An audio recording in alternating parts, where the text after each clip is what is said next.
After being uninvited from Christmas by her son and his new fiancée, a widowed mother, Eleanor, retaliates by canceling the mortgage payments she makes for their home, forcing a painful confrontation that will either shatter their family or rebuild it on a foundation of newfound respect. The air in Eleanor Vance's kitchen was thick with the scent of Christmas. Not the cloying, artificial fragrance of a scented candle, but the genuine, soul-warming aroma of butter, brown sugar, and ginger baking in a hot oven. Flour dusted every surface like a fresh December snow, and a half-finished mug of tea, now cold, sat on the corner of the butcher block island.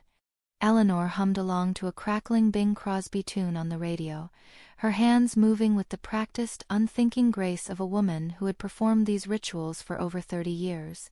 This year was different.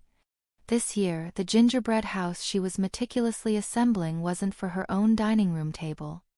It was for Ethan's, her son, and his fiancée, Chloe. A little thrill, warm and bright as a tree light, ran through her at the thought. Their first Christmas in their new home. A home she'd helped make possible. The down payment, a significant portion of the life insurance money her beloved David had left her, had been her gift to them. A foundation, she'd called it. A place for them to build a life, a family. And every month, like clockwork, she made the mortgage payment. It was a stretch sometimes, but seeing Ethan settled and secure was worth more than any number in her bank account. She carefully piped a delicate line of white royal icing along the eaves of the gingerbread roof, her brow furrowed in concentration. She'd even baked a tiny gingerbread family to stand by the door, a tall, handsome man for Ethan, a slender woman with piped-on blonde hair for Chloe, and a tiny, unformed gingerbread baby she planned to place in a little sugar cookie cradle. A hopeful gesture. A grandmother's gentle nudge. Once the final gumdrop was secured on the roof ridge, she stood back, wiping her hands on her apron. It was perfect. A miniature beacon of warmth and welcome. She packed it carefully into a large box cushioned with tea towels, her heart feeling as full and sweet as the confection itself. She couldn't wait to see their faces. The drive to their neighborhood was always a slight jolt. Her own home was nestled in a cozy, established part of town, with sprawling oak trees and houses that had settled comfortably into their foundations over decades. Ethan and Chloe's was a world of new construction, of sapling trees staked in pristine sod and houses that stood in sharp, angular perfection, all gray siding and gleaming black trim. It was beautiful, of course. Modern. Chloe's taste. She pulled into their driveway, the crunch of the gravel feeling festive under her tires. Taking a deep breath, she carefully lifted the heavy box and walked to the front door, its bright red paint a cheerful slash against the muted tones of the house. Before she could ring the bell, the door swung open. "Mom." "Hi," Ethan said. He looked surprised and for a fleeting second something else. Nervous. He wasn't smiling with his eyes. "Ethan, sweetheart. I know I'm a little early, but I couldn't wait for you to see this." She beamed, hoisting the box slightly. "It's for the entryway table." "Oh, wow. Come in, come in." He stepped back, holding the door. The inside of the house was just as immaculate and impersonal as the outside. White walls, minimalist furniture in shades of gray and beige, and not a single festive decoration in sight. The air smelled faintly of lemon-scented cleaner. It was the end of November, her own house already had wreaths on every door. Chloe emerged from the kitchen, a dish towel in her hand. She was elegant and composed, her blonde hair pulled into a sleek ponytail. "Eleanor." What a surprise. Her smile was a perfect, polite crescent that didn't quite warm her face. "Hello, Chloe. I hope I'm not interrupting." "I've brought you the housewarming/first Christmas in the new house present," Eleanor announced, her voice full of practiced cheer. She placed the box on the stark glass coffee table and began to unpack it, her fingers trembling slightly with anticipation. She lifted the gingerbread house from its nest of towels. The sweet, spicy scent of it filled the sterile air. "I even made a little family for you," she said, pointing to the figures by the door. "That's so incredibly thoughtful, Eleanor." "It's lovely," Chloe said, Her tone was the one you might use to compliment a child's crayon drawing. Ethan just stared at it, his hands shoved deep into his pockets. He wouldn't meet her gaze. A cold knot began to form in Eleanor's stomach, a stark contrast to the warmth she'd felt in her kitchen. "Actually, Mom," Ethan started, his voice low. He cleared his throat. "We were going to call you tonight. We need to talk to you about Christmas." Eleanor's hands froze over the gingerbread baby. "Oh? Are we deciding who's bringing the turkey?" she asked, forcing a lightness she did not feel. He finally looked at her, and his eyes were full of an emotion she recognized with a sickening lurch. Pity. "Well, no. The thing is, Chloe and I have been talking, and, well, this being our first Christmas in the new house, we sort of want to do it on our own. You know, just the two of us. To start our own traditions." The buzzing started in Eleanor's ears, a low hum that seemed to vibrate from the pristine white walls. The smell of ginger was suddenly overwhelming, nauseating. She stared at her son, at the handsome man she had raised, and for a moment she didn't recognize him. David had been gone for 5 years, and for 5 Christmases, Ethan had been her rock, the one constant in the echoing silence of the holidays. "Your own traditions," she repeated. Her voice was flat. A statement, not a question. "It's not personal, Eleanor," Chloe chimed in, stepping forward. Her voice was smooth, reasonable. "Every new family needs to create their own space, their own way of doing things. We just want something very quiet and simple this year." "It's not personal." The words hung in the air, absurd and insulting. Not personal that she was being uninvited from her own son's Christmas? Not personal that the traditions she had lovingly built for 3 decades were being discarded like an old, unfashionable coat? She looked at the gingerbread house, a symbol of everything she valued: family, warmth, love, continuity. On their glass table under the cold recessed lighting it looked garish and out of place. A relic from another world. Eleanor felt her spine stiffen. Years of maternal instinct screamed at her to cry, to plead, to ask what she had done wrong. But another, deeper instinct took over. It was the part of her that had managed a household, raised a child, and buried a husband. It was pride. A hard, cold stone of it lodging itself in her throat. She manufactured a smile. It felt like stretching cold clay across her face. "Of course," she said, her voice impossibly calm. "I understand completely. How silly of me to assume. Every couple needs their own space." The relief that washed over Ethan's face was so palpable it was like a physical blow. "Oh, thank you, Mom. I knew you'd get it. We can do something after New Year's, the 3 of us." "Yes. We'll see," she said non-committally. She began to pack the gingerbread house back into its box with precise, measured movements. Her hands were perfectly steady. "Oh, you don't have to take it back," Chloe said quickly. "We can find a place for it." "Nonsense. It will only get in the way of your minimalist aesthetic," Eleanor replied, the smile still plastered on her face. She tucked the last tea towel around the gingerbread baby. "Well, I should let you 2 get back to it. It was lovely to see you." She walked to the door, the box feeling like a lead weight in her arms. Ethan followed her, his relief curdling back into discomfort. "Mom, are you sure you're okay?" Eleanor turned at the doorway and gave him the brightest, most brittle smile she could muster. "I'm fine, sweetheart. Don't you worry about a thing. You 2 have a wonderful, quiet Christmas. Just the way you want it." She didn't wait for his reply. She turned and walked to her car, her back straight, her steps even. She placed the box on the passenger seat, clicked her seatbelt into place, and started the engine. As she pulled out of the driveway, she glanced in the rearview mirror. Ethan was still standing in the doorway, a silhouette of confusion against the bright red door. The drive home was a blur. The cheerful Christmas music on the radio was an unbearable mockery. She turned it off, and the silence in the car was absolute. The smile finally fell from her face, and her expression crumpled, but no tears came. The shock was too deep, the hurt too profound. It was a cold, hollow ache in her chest where her heart was supposed to be. When she walked back into her own home, the lingering smell of gingerbread hit her like a punch. She put the box on the kitchen island and stared at it. The happy little gingerbread family seemed to mock her. Her, David, and Ethan. The family she used to have. The family she thought she was still a part of. She walked over to the small desk in the corner of the kitchen where she paid her bills.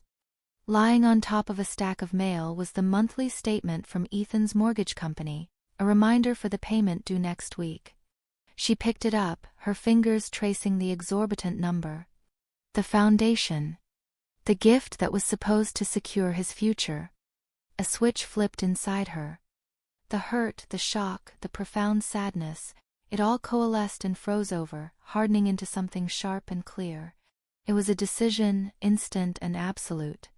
An unspoken contract had been broken.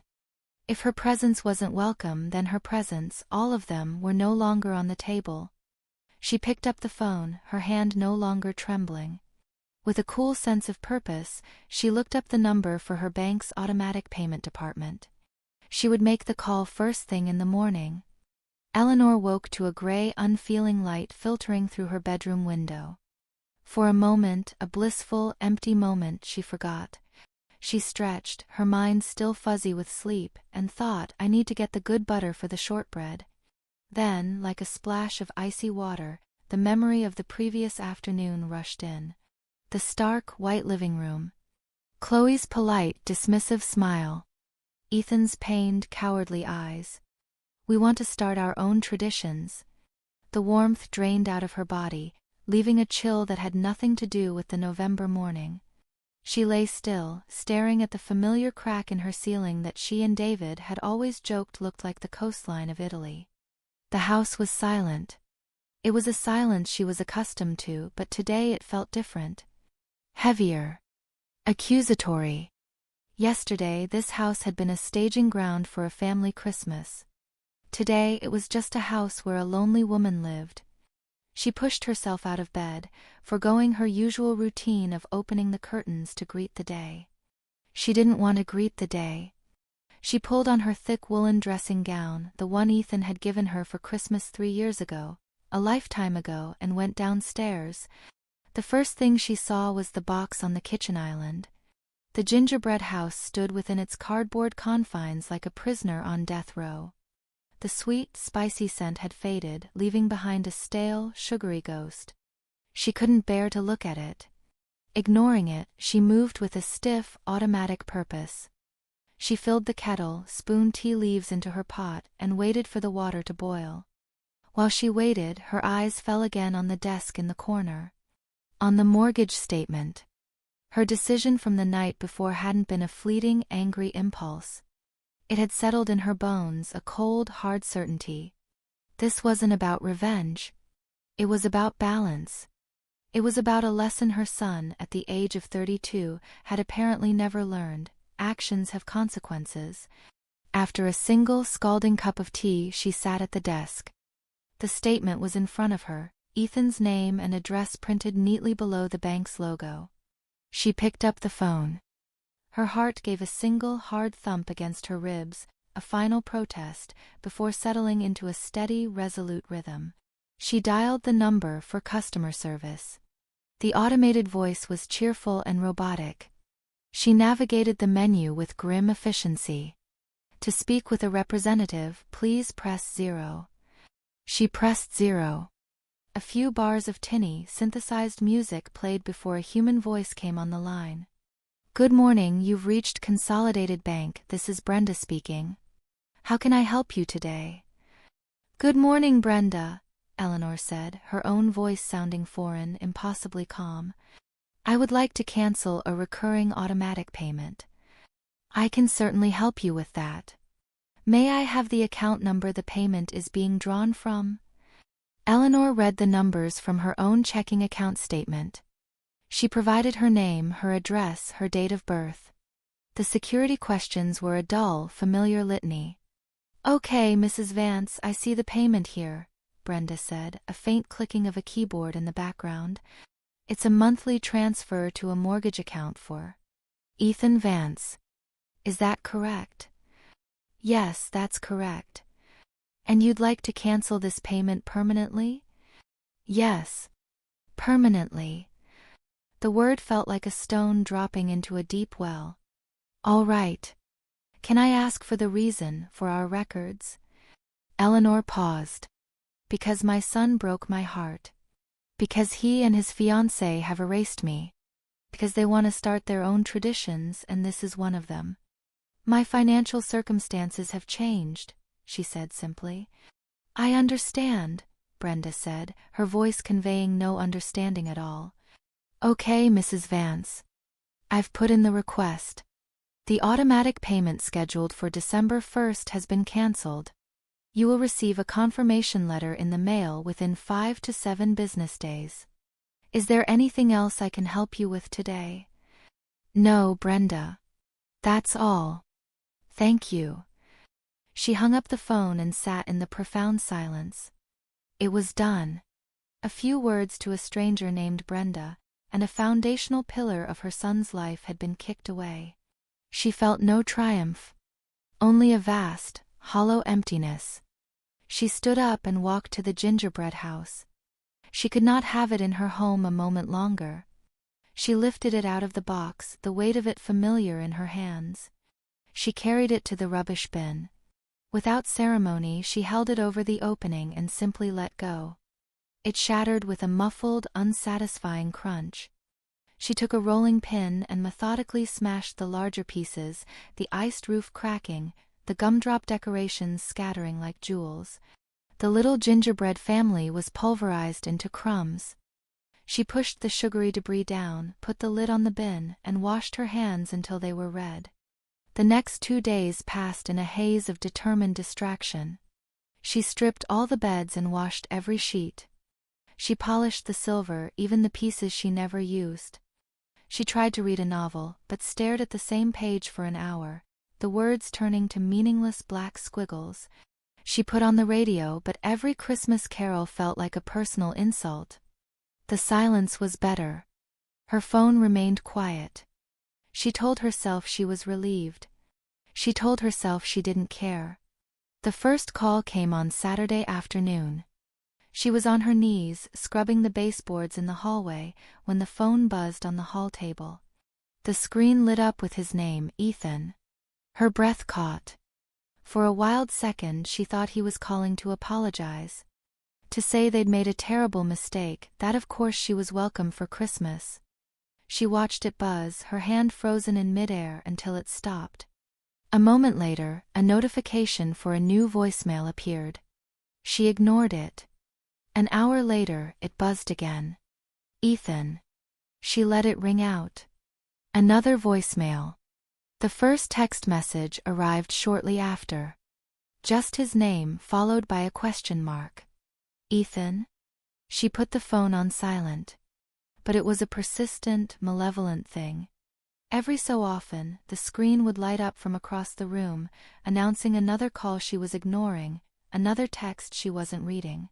It was a constant, pulsing reminder of the severing she had initiated. By evening, her resolve was beginning to fray. Her anger had burned itself out, leaving behind the raw, tender flesh of grief. She made herself a small dinner and ate it in front of the television, not tasting a bite. She kept glancing at the dark screen of her phone on the coffee table. Before she went to bed, she allowed herself to look. 12 missed calls. 5 text messages. She didn't read them or listen to the voicemails. The sheer volume was enough. It was a measure of his slow-dawning anxiety. Sunday was worse. The calls started earlier. 9 in the morning. Then 10:30. Then noon. She silenced the ringer, turned off vibrate, and tried to lose herself in her garden, pulling up withered autumn stems and turning over the cold soil. But she couldn't escape the knowledge of it. The phone in her pocket was a dead weight, a silent testament to his escalating panic. Around 4 o'clock, she came inside to make a cup of tea, her hands numb with cold. As she waited for the kettle, she picked up the phone. The screen was a sea of notifications. She scrolled through the call log. 16 missed calls. 17. 18. 18 missed calls. The number was staggering. Absurd. The little boy who used to forget to call her back from university had tried to reach her 18 times in less than 36 hours. She knew, with a certainty that made her stomach clench, that this wasn't about her well-being. This wasn't a son worried about his mother's feelings. This was a man who had just received a notification from his bank. Her finger hovered over the voicemail icon. She had to know. She pressed it, holding the phone to her ear. The first few messages were what she'd expected. Casual, then irritated, then bordering on angry. "Mom, seriously, pick up. This isn't funny. Are you screening my calls? What is going on?" But the last message, the most recent one, was entirely different. His voice was higher, strained.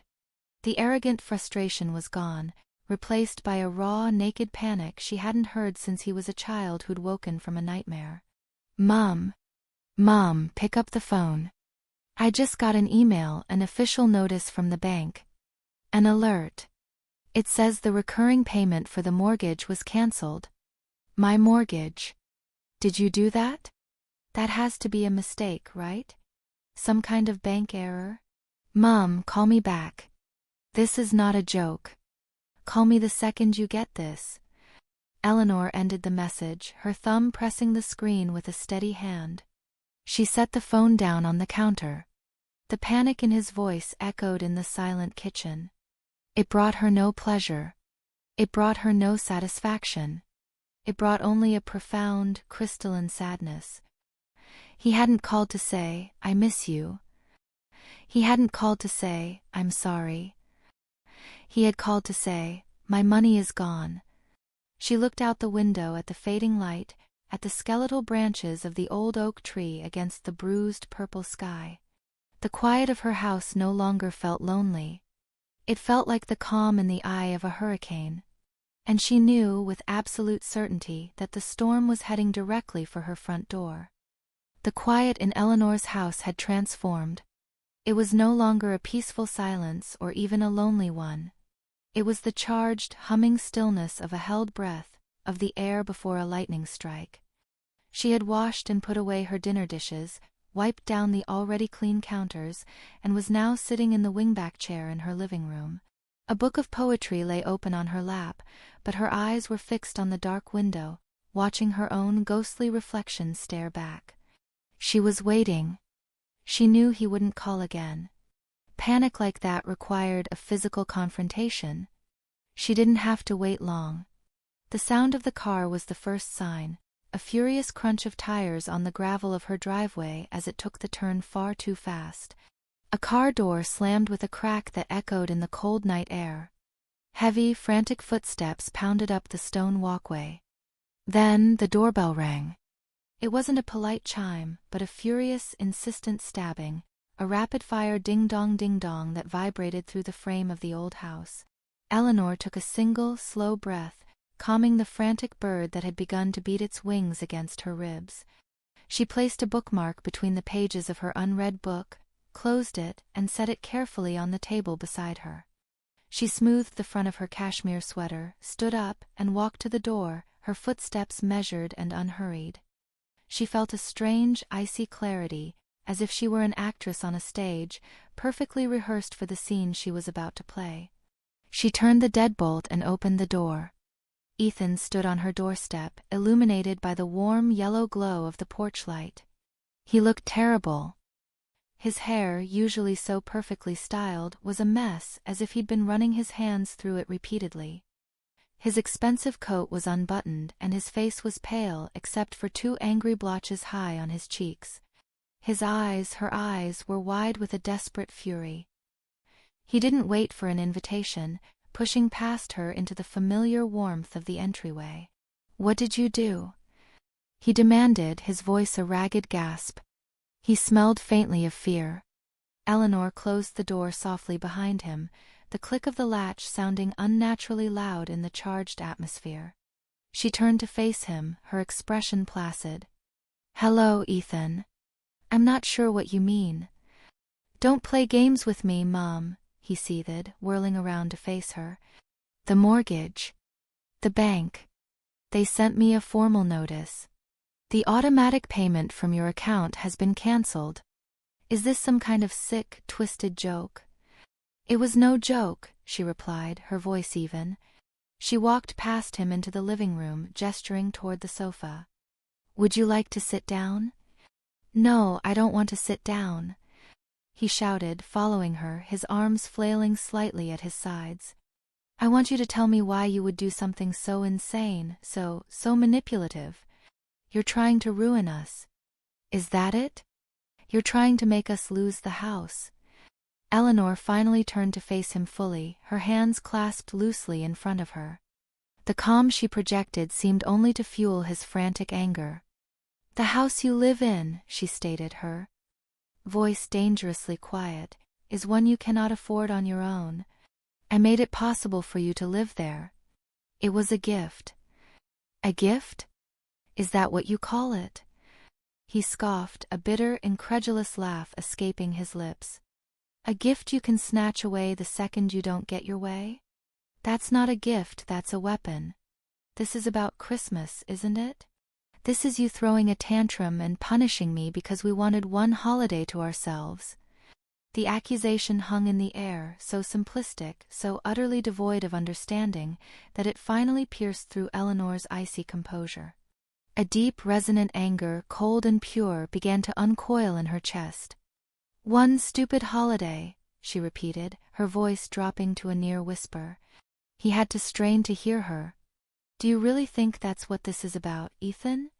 Do you think my love, my support, my entire identity as your mother for 32 years is so shallow that it can be undone by a disagreement over turkey and cranberry sauce? She took a step closer, and for the first time he seemed to shrink back from her. His anger was loud and hot, hers was a creeping frost. That money, she said, her voice trembling with a tightly controlled intensity, was never just money. Do you understand? It was part of an unspoken contract. It was a promise. It was the continuation of everything your father and I tried to give you. We went without new cars so you could go to the best schools. I wore the same winter coat for 10 years so you could have skiing trips with your friends. And when your father died, I took the money that was supposed to secure my own old age, and I gave a massive piece of it to you. For a foundation. For a home. For a family that I foolishly believed I would always be a central part of. Tears pricked at her eyes, hot and angry, but she refused to let them fall. That payment every month wasn't a bill I had to pay. It was a connection. It was me saying, I am still here, I am still your mother, I am still invested in your life and your happiness. And 2 days ago, you and Chloe sat me down in your cold, white house, a house that doesn't have a single photograph of your father, I notice, and you told me that my role in your life was being downgraded. I wasn't welcome for the most important family day of the year. I was an obligation to be dealt with after New Year's. You broke the contract, Ethan. You can't tear up the agreement and expect to keep the benefits. He stared at her, his mouth slightly agape. The fury in his eyes was being replaced by a dawning, horrified comprehension. He had never seen her like this, had never heard these words. He had moved through his life on a current of her love and sacrifice, never once thinking to look at the source. I didn't know you felt that way, he stammered. Of course you didn't, she said, the bitterness sharp on her tongue. You never thought to ask. You just took. And I just gave. I see now that I am as much to blame for this as you are. I taught you that my love had no conditions, that my well was bottomless. I was wrong. It has one condition, that I am treated like a mother, not a bank. His panic, which had been momentarily eclipsed by shock, came rushing back. The reality of his situation crashed down on him. Okay, he said, taking a step forward, his hands raised in a placating gesture. Okay, you're right. We were insensitive. We handled it badly. I am sorry. I'm sorry, Mom. Now please just call the bank. We can fix this.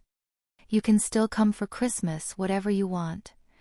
Eleanor looked at him, at his desperate, bargaining face, and she felt nothing but a deep, aching pity. His apology was worthless, a key forged only to unlock a vault. No, she said. The word was quiet, but it had the finality of a closing coffin lid. No? What do you mean, no? He asked, his voice rising in disbelief. An apology prompted by a bank notification is not an apology. It is a business proposal. And I am no longer in business with you, she said. This is your house now, Ethan. Your tradition. Your mortgage. You wanted to be on your own. Congratulations. You are. He looked at her as if she had physically struck him. The reality of her words finally sank in, breaking through his panic and his ego. She meant it. She was not going to save him. He was an adult, and she had just handed him the full, terrifying weight of his life. For a long moment he said nothing. His face cycled through a storm of emotions, disbelief, rage, hurt, and something that looked terrifyingly like fear.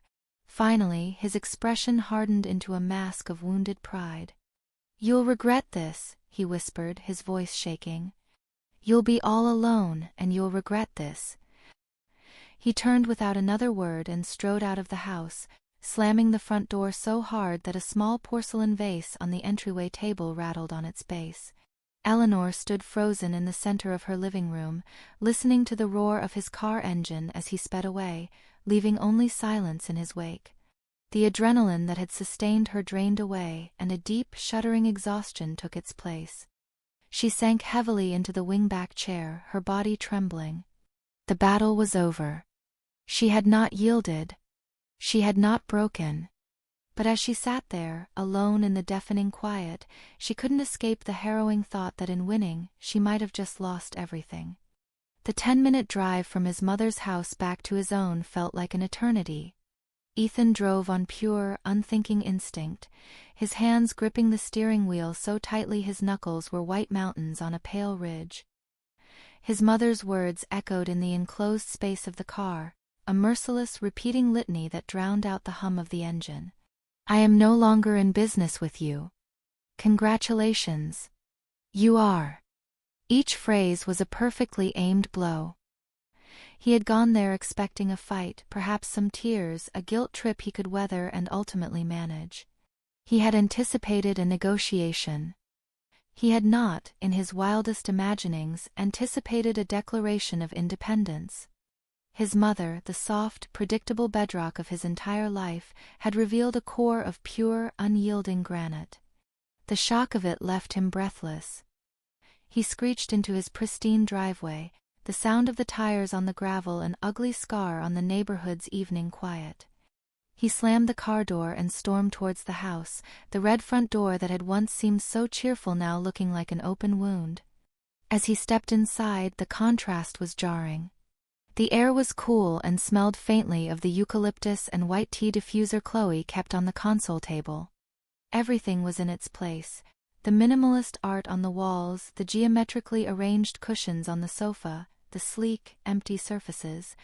It was a picture of calm, controlled adult life. A complete and utter fraud. Chloe was waiting for him in the living room, curled on the edge of the gray sofa, her posture taut with anxiety. She stood up the moment she saw his face. Ethan? What is it? What happened? She asked, her voice hushed. Did she listen? Is she going to call the bank? Call the bank. He repeated, the words coming out as a harsh, bitter laugh. Oh no. She's not calling the bank. She's done. Finished. We're on our own. He threw his keys onto the glass coffee table, where they landed with a loud, aggressive clatter that made Chloe flinch. He began to pace the length of the large Persian rug, a caged animal in his own expensive, unpaid-for cage. What do you mean, done? Chloe asked, her voice sharpening. What did she say? She said everything, Ethan stammered, running a hand frantically through his hair. He felt a desperate need to make Chloe understand the magnitude of the cataclysm, to make her feel the same terror that was clawing at his insides. She said the money was an unspoken contract. That we broke it. She called this house a cold, white house, Chloe. She noticed there are no pictures of my dad. She eviscerated us. And she is not going to budge. Chloe's face hardened, her initial anxiety calcifying into a cool defensiveness. So she's admitting it then. The money always had strings attached. It was always about control. This is exactly what I was worried about. She's a manipulator, Ethan. A manipulator? He yelled, whirling to face her. The accusation felt so hollow, so inadequate to describe the raw, wounded power he had just faced. She is the one who gave us the down payment. She is the one who has been paying a massive chunk of our mortgage for a year so we could live in this Instagram-perfect house. Maybe we're the manipulators, did you ever think of that? That's not fair, Chloe shot back, her cheeks flushing. We didn't ask her to do that. She offered.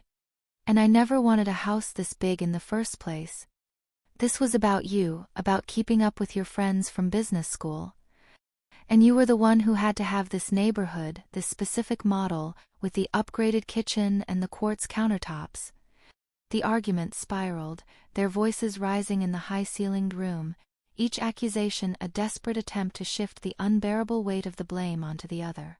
Finally, Chloe sank back onto the sofa, her anger deflating into a weary sigh. I just wanted one Christmas, she said, her voice small and tight. Just one. Ethan stopped pacing and stared at her. One Christmas, he said, his voice dripping with disbelief. Was it worth it, Chloe? Was your one quiet Christmas worth all of this? Her head snapped up, her eyes flashing with a hurt he hadn't expected. You don't get it because you've never had to deal with it, she said, her voice low and fierce. Your mother, for all her, whatever this is, she loved Christmas. She loved you. She made it about family. My Christmases were a battlefield. My mother and my stepmother, my aunts, all of them in one house, circling each other like sharks. It was a competition. Who had the most expensive gift, who made the most elaborate side dish, who could make the most cutting passive-aggressive comment while smiling. Every single year, I ended up crying in a bathroom, just praying for it to be over. She looked around the minimalist room, her gaze sweeping over the clean lines and empty spaces. I've spent my whole adult life trying to get away from that. From the clutter, the obligation, the noise. When we got this house, I had this fantasy in my head. A tree with just simple white lights. A fire in the fireplace. You and me, on the floor in our pajamas, drinking coffee on Christmas morning. No expectations. No drama. No performing for anyone. Just peace. It wasn't about shutting your mother out forever. It was about me needing to breathe for 1 year. To prove to myself that a holiday could be quiet. Ethan listened, the wind knocked out of him. In all their time together, she had only ever spoken of her family's holidays in vague, dismissive terms. He'd never understood the visceral, panicked need behind her desire for a simple Christmas. He had just seen it as a preference, a matter of taste. He never saw it as a desperate act of self-preservation. He had been so caught up in managing his mother's feelings that he had never truly listened to his fiancée's. The anger between them subsided, leaving behind a cold, terrifying vacuum. The argument didn't matter anymore. Her reasons, his mother's reasons, they were all irrelevant in the face of the brutal, practical reality. The payment is $3,800, Ethan said flatly, the number falling like a stone in the quiet room. It's due in 9 days. Chloe paled. 3,000. He walked over to the sleek side table where they kept their laptops. He opened his, the screen illuminating his grim face. Let's look. For the next hour they didn't speak. The only sounds were the quiet clicking of keys and the occasional sharp intake of breath. They looked at their bank accounts, their credit card statements, their carefully constructed monthly budget. The budget was a fantasy, a house of cards built on the invisible foundation of Eleanor's monthly contribution. Without it, they were hemorrhaging money. The car payments, the student loans, the property taxes, the cost of furnishing this perfect empty house. It was a mountain of debt. When he finally closed the laptop, the silence that followed was heavier than any of their shouting. "We can't pay it," Chloe whispered, stating the obvious, terrifying conclusion. "Not without draining every last penny from our savings." "And what about next month? And the month after that?" "I don't know," Ethan said, his head in his hands. He felt sick. He felt like a child who had been playing house, only to have a real storm tear the roof off. He looked at Chloe, at her beautiful, frightened face. He had let this happen. He had tried to please both women in his life, and in doing so had failed them both spectacularly. He had placated Chloe's need for space without considering the savage depth of the wound it would inflict on his mother. He had accepted his mother's generosity without ever truly acknowledging its scale or meaning. The house suddenly felt enormous, oppressive. The high ceilings seemed to mock them, the empty walls judging them. The different kind of Christmas they had wanted was here. It wasn't one of quiet intimacy. It was one of cold, adult fear, of a future that had, in the space of a single phone call to a bank, become terrifyingly uncertain. December arrived, not with a flurry of festive snow, but with a cold, persistent drizzle that seemed to seep into the very bones of the old house. The first of the month came and went. For Eleanor, it was a day marked by a profound and unsettling silence. For the first time in a year, a significant sum of money remained in her checking account, a silent testament to the line she had drawn in the sand. The mortgage payment had officially been missed. The silence from her son's house was absolute. Eleanor moved through the following days in a haze of forced cheer.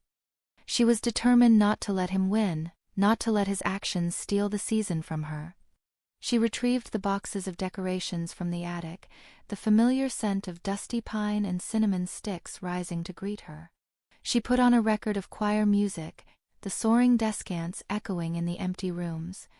She carefully unwrapped each ornament, a fragile glass history of her life, the clumsy, salt dough handprint Ethan made in kindergarten, the silver bell she and David bought on their honeymoon in Vienna, the delicate, hand-blown angel that had topped their tree for 30 years. But the rituals felt hollow. The joy that usually accompanied them was absent, replaced by a dull, persistent ache behind her sternum. Each memory was a fresh wound. As she hung the ornaments, her hands moving with a mechanical grace, she felt like a curator in a museum dedicated to a life that no longer existed. The house was festive, a perfect picture of Christmas warmth, but it was a lie. It was a beautifully decorated stage with no actors. One afternoon, unable to bear the echoing quiet any longer, she called her oldest friend, Margaret. "I was wondering when you'd call," Margaret said, her voice a welcome, no-nonsense bomb. "I've left you 2 messages. I was about to send a search party. Lunch tomorrow? The Willow Creek Cafe. 1 o'clock. Don't be late." Sitting across from Margaret in the bustling cafe the next day, the aroma of coffee and baked goods swirling around them, Eleanor felt a knot in her throat begin to loosen.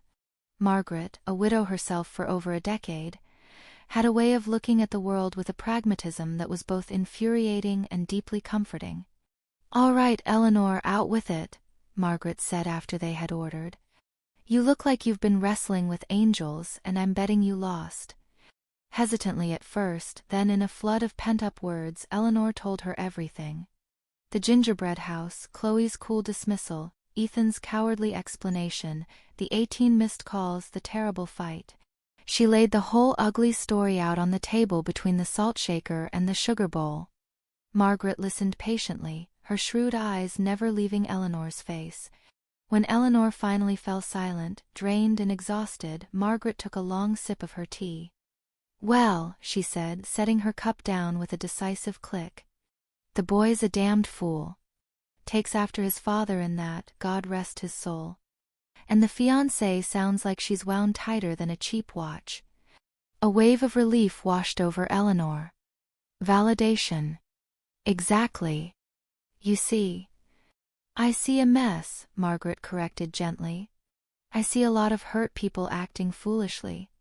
Him for being so thoughtless. Her for not realizing that cutting a mother out is like trying to cut a root off a tree. And you, she said, pinning Eleanor with a look, for going nuclear. Eleanor bristled. Nuclear? Margaret, he left me no choice. There's always a choice, Elle. You chose the biggest cannon you had and you fired it directly at his foundations. I'm not saying you weren't justified in your anger. You were. 100%. But I'm asking you the question you probably haven't asked yourself yet. What's your end game? Eleanor stared at her. What do you mean? What do you want to happen now? Margaret pressed. Do you want him to crawl back on his hands and knees, begging for forgiveness? Do you want him to lose the house? Do you want to teach him a lesson so thoroughly that he resents you for the rest of his life? Think about it.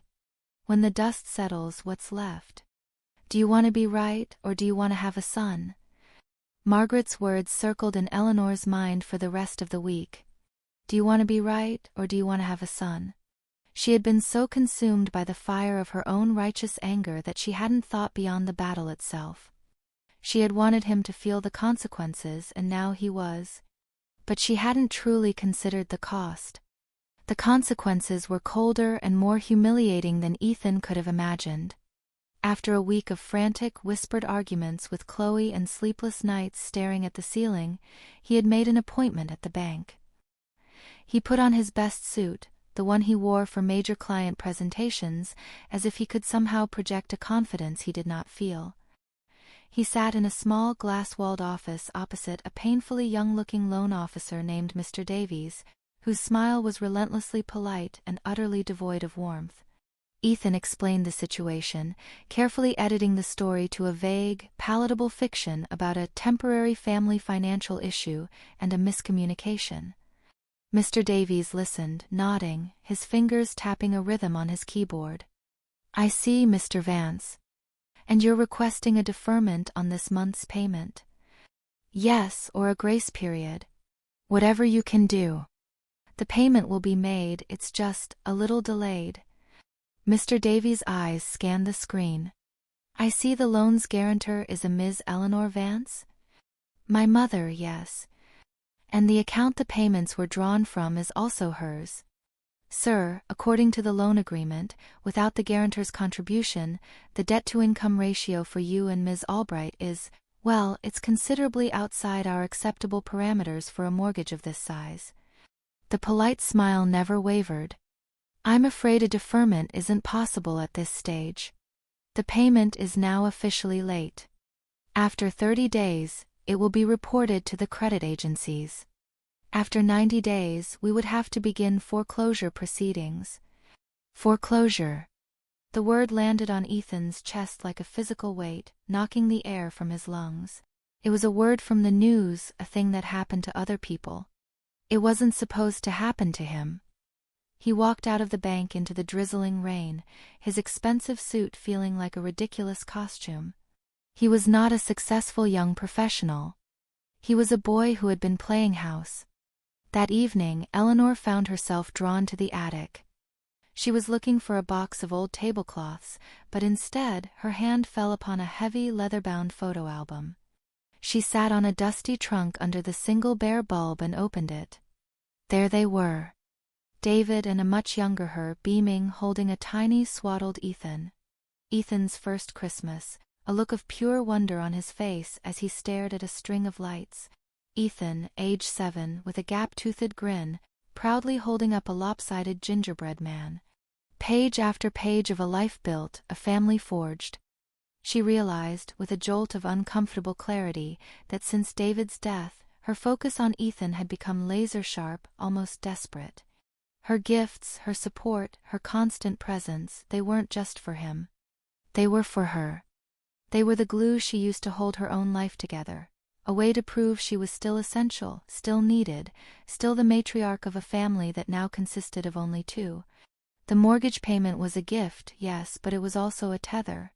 A way of ensuring her own indispensability. The weight of the gift, she now understood, was twofold. It was the burden of expectation she had placed on Ethan, and the burden of her own loneliness that she had tried to soothe with her generosity.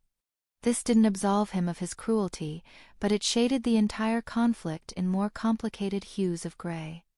She closed the album, the scent of old paper and memories clinging to her.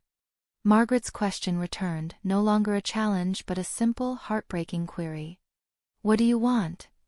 She walked downstairs and stood in her perfectly decorated living room, the tree twinkling with a silent, mechanical cheer. She looked at the angel on top, the same angel that had watched over 30 years of Christmas mornings. She didn't want to be right anymore. She wanted her family back. Not the one she had lost, and not the one she had tried to control, but a new one, one that could perhaps be built on a foundation more honest and less fragile than money. But she had no idea how. The chasm between her and Ethan felt impossibly wide, and she knew, with a certainty that chilled her to the bone, that she could not be the one to build the bridge. The house had become a beautiful, silent prison.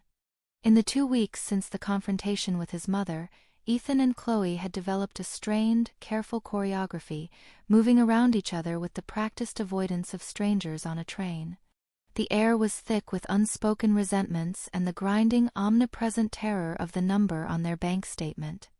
Every conversation, no matter how mundane, eventually led back to the same dead end, the mortgage. It was a third person in their relationship, a silent, monstrous guest who sat with them at their sleek dining table and lay between them in their cold, king-sized bed. The pressure was taking its toll. Ethan found it impossible to focus at work, staring at spreadsheets until the numbers swam before his eyes. He felt a constant, low-grade nausea. The anger he had felt toward his mother had burned out, leaving behind the bitter ash of shame and a terrifying sense of impotence. He was 32 years old, a man with a master's degree and a title on his business card, and he was utterly, hopelessly lost. One Saturday afternoon, while Chloe was out, doing what, he wasn't sure, they no longer shared the small details of their days, he decided to tackle the boxes in the spare bedroom closet. He was looking for old tax documents, hoping to find some forgotten savings bond or financial instrument, a miracle tucked away in a manila folder. It was a fool's errand born of desperation. The closet was filled with the detritus of their separate lives, now crammed together. Her old art supplies, his university textbooks. He pulled down a heavy cardboard box labeled Ethan Old Room. His mother had packed it for him when he'd first moved into a condo years ago. He'd simply transported it from one storage space to another, a piece of his past he never bothered to unpack. He sliced through the yellowed tape and opened the flaps. The scent of dust and aging paper rose to meet him. Inside was a time capsule of a boy he barely remembered, a tarnished swimming trophy, a stack of dog-eared Stephen King paperbacks, a bundle of old report cards held together with a brittle rubber band.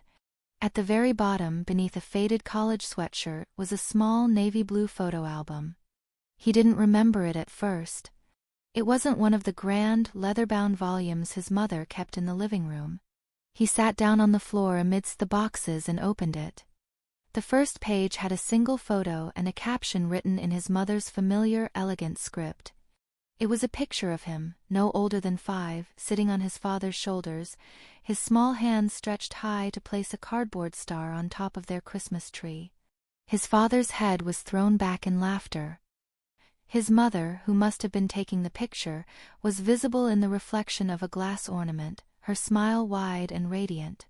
The caption read, "My 2 men. Christmas 1998. Ethan's throat tightened. He turned the page. There he was, around age 10, face alight with pure joy as he tore the wrapping paper off a brand new bicycle. His mother knelt beside him, her hand on his shoulder, sharing in his delight. Another page, the 3 of them, a complete, unbreachable unit, squeezed together on the sofa in ugly Christmas sweaters, mugs of hot chocolate in their hands. In every single photograph, his mother's face shone with a love so fierce and unambiguous it was like staring into the sun. This was the face he had forgotten. This was the woman he had crushed with his careless, selfish words. He saw his father, David, vibrant and alive, his arm always around Eleanor or Ethan. He looked happy. He looked proud. And Ethan was struck by a wave of shame so profound it made him physically sick. Chloe was right.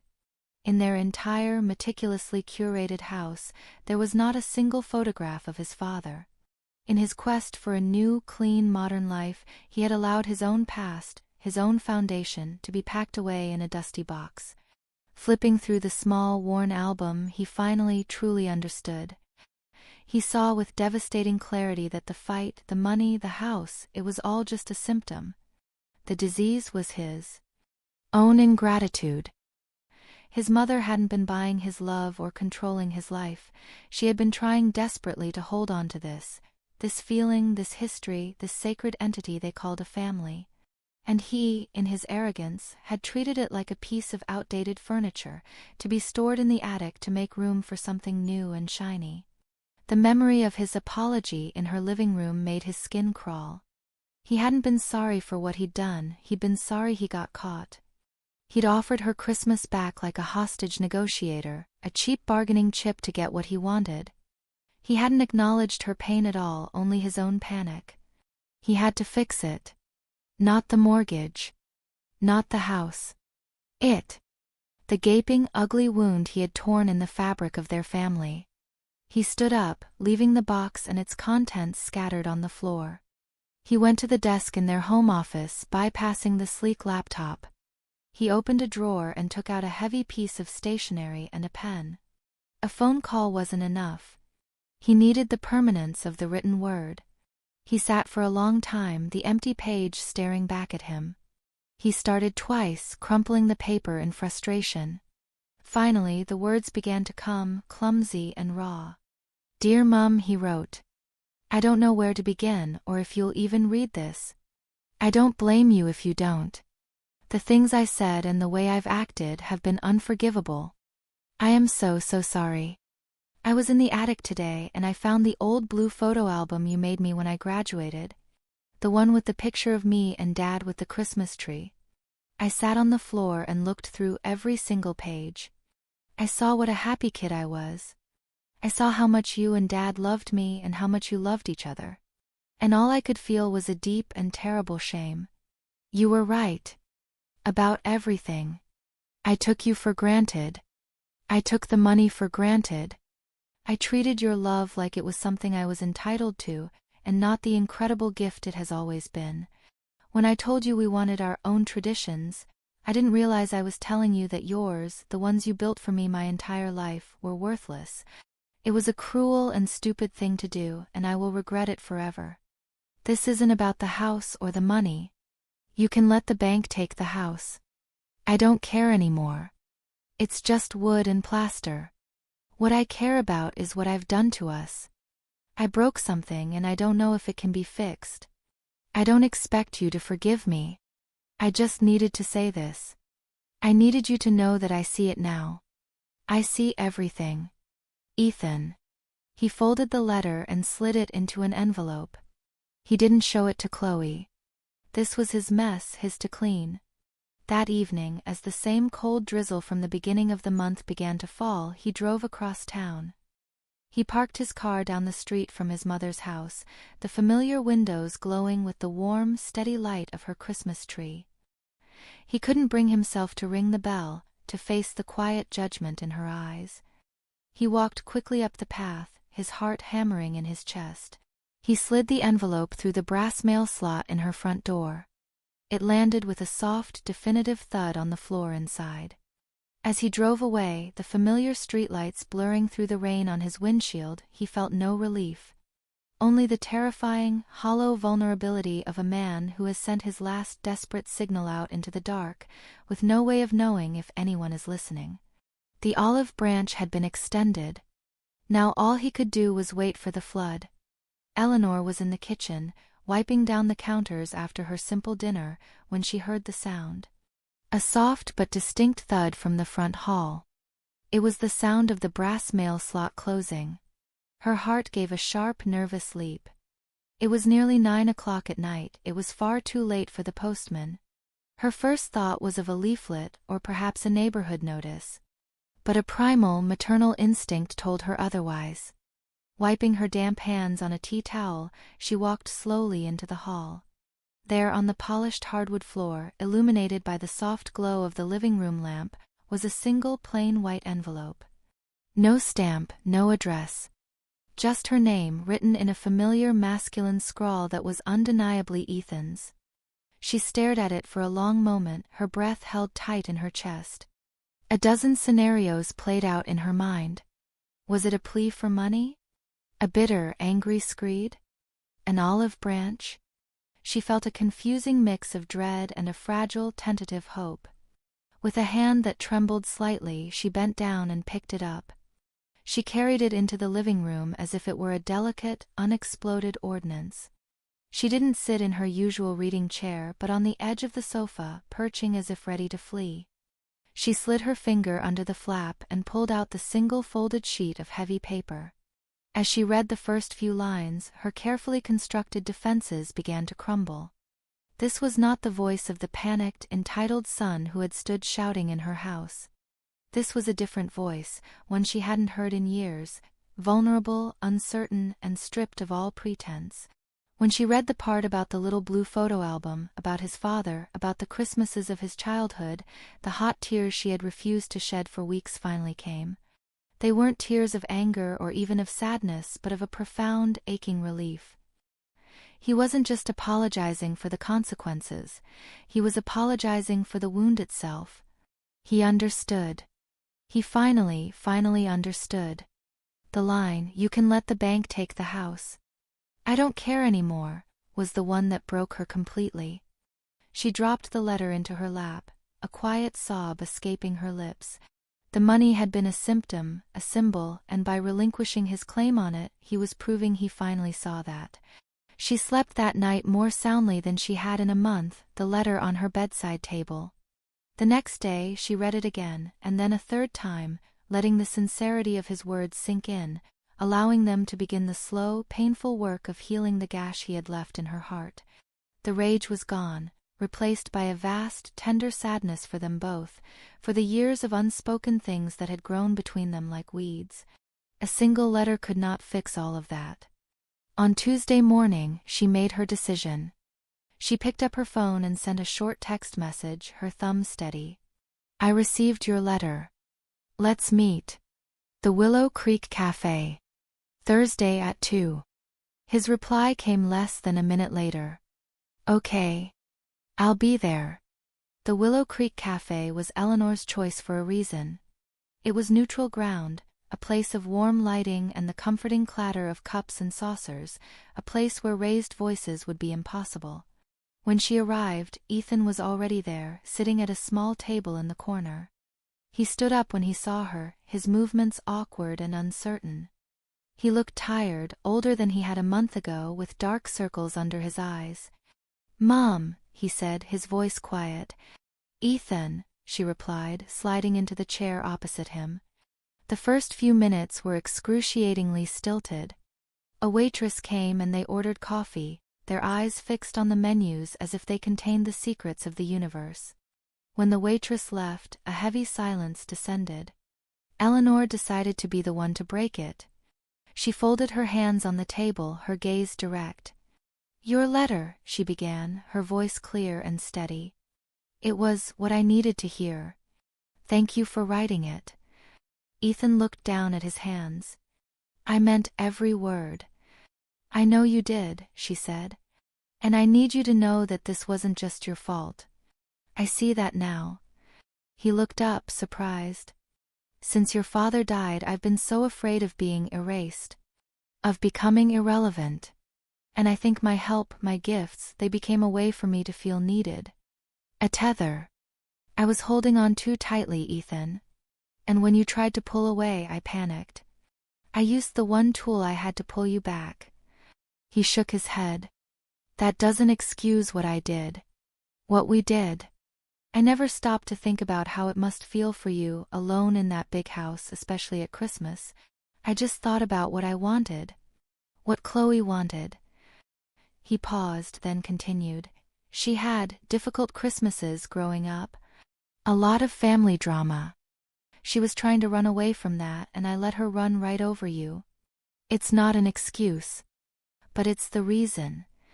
It was the first time he had offered an explanation rather than an excuse, and the nuance made all the difference.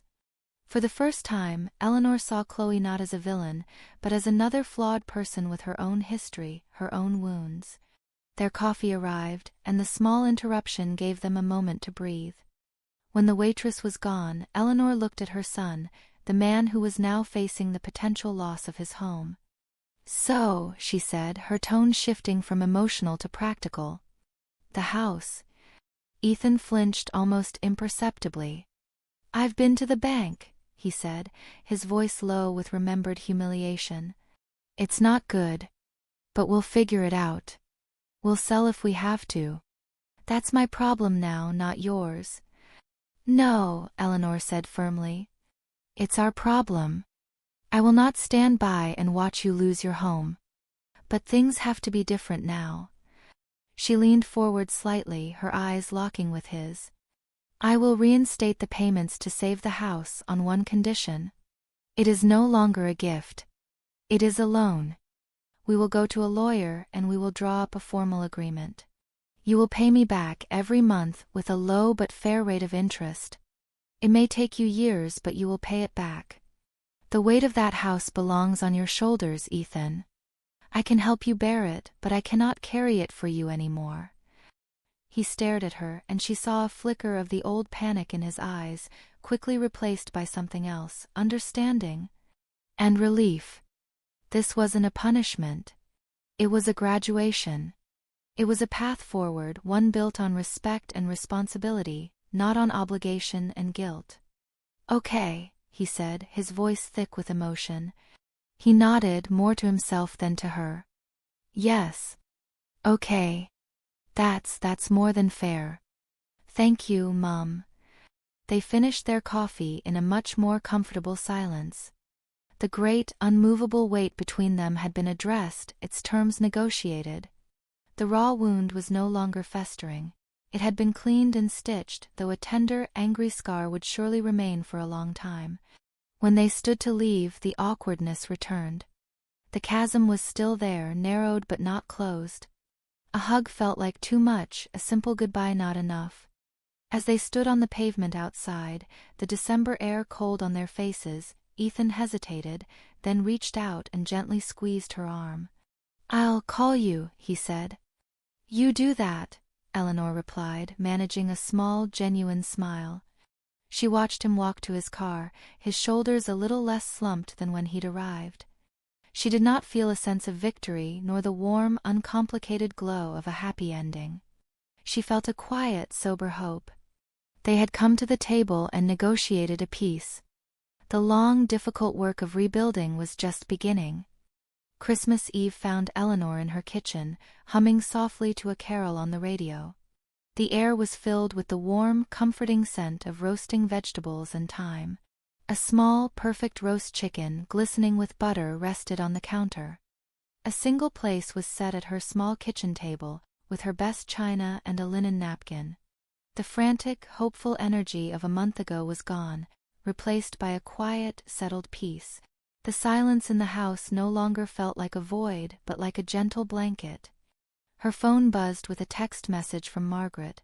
"Don't you dare eat too much tonight. I'm making my famous sticky toffee pudding tomorrow, and you're required to have 2 servings. Eleanor smiled and typed back a reply. This Christmas was not the one she had planned for, but she was not alone. The next morning, she woke to the soft glow of a brilliantly sunny, frost-kissed day. She took her time, sipping her tea while watching a pair of cardinals feast at the bird feeder outside her window. There was no rush, no timetable, no expectations. Around 11, she packed a bottle of wine and the small, intricately decorated Yule log she had baked, and drove to Margaret's. Margaret's house was the antithesis of hers, loud, chaotic, and joyfully overstuffed with people. Grandchildren with new toys shrieked with laughter, their parents trying to corral them, and the television was blaring a holiday parade. Eleanor was enveloped in a whirlwind of warm hugs and introductions. She felt a familiar pang in her chest, a ghost of the Christmases she had once hosted, the noise and love and happy mess of it all. It was a bittersweet ache, a reminder of what was lost. But as Margaret handed her a glass of sherry and pulled her into a conspiratorial chat by the fireplace, the ache subsided. She was a guest, an observer, but she was a welcome one. And for today that was enough. Across town, the quiet that Chloe had so desperately craved had finally been achieved. A tasteful 9-foot fir tree stood in the corner of their living room, adorned with simple, elegant white lights and a handful of silver baubles. A small fire crackled in the minimalist fireplace. Norah Jones sang softly from a hidden speaker. They had exchanged gifts that morning, a beautiful cashmere scarf for her, a high-tech watch for him, and were now sitting on their gray sofa, mugs of expensive coffee in hand. It was a perfect picture. A magazine spread. And it was completely, undeniably hollow. The silence wasn't peaceful. It was empty. The ghost of their near catastrophe, of the foreclosure notice that had been narrowly avoided by a wire transfer from Eleanor 2 weeks prior, haunted the pristine space between them. They were safe, but they were not happy.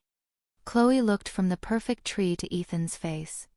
He was staring into the fire, but his expression was a million miles away. She knew where he was. "This isn't right," she said softly, breaking the quiet.